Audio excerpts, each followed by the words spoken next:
The last goodbye. It was a quiet holiday and the office was nearly empty. I had no urgent tasks, just time, and that suited me fine. I'm 40 now and I've never liked noisy places or crowds. Some people feel lonely when they're alone, but not me. I thrive in solitude. Books are my companions. When I have free time, I fill it with reading, workouts, a bit of cooking, study, and some time online. My schedule is usually full, even on holidays. This morning, my colleagues had all gone shopping downtown.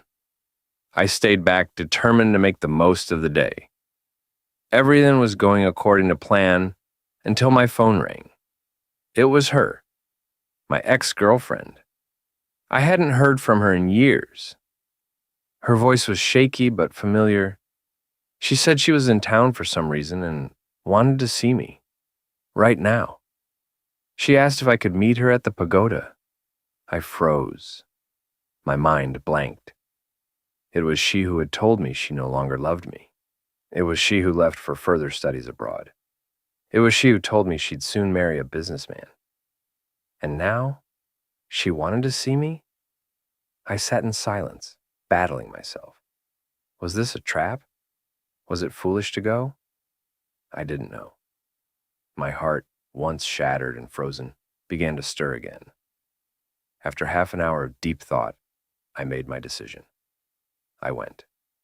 When I arrived at the pagoda, I barely recognized her.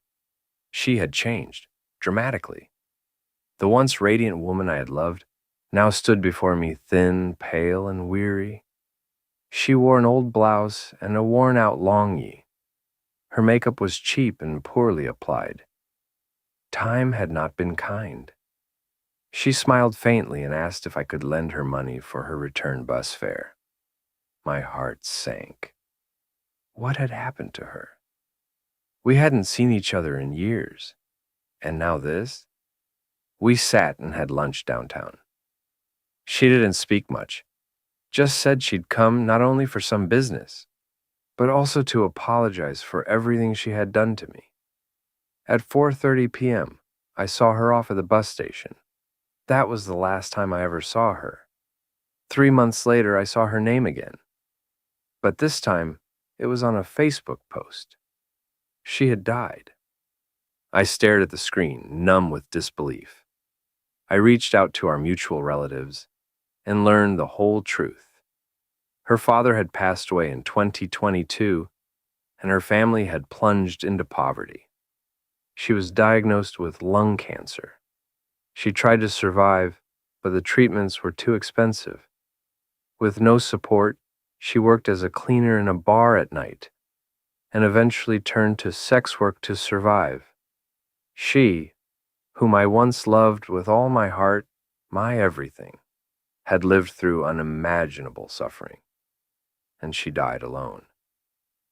Now every time I close my eyes, I see her fragile smile at the pagoda. I hear her soft apology. I'll never forget her. Not for who she became, but for who she once was, and for the tragedy that life wrote into her story.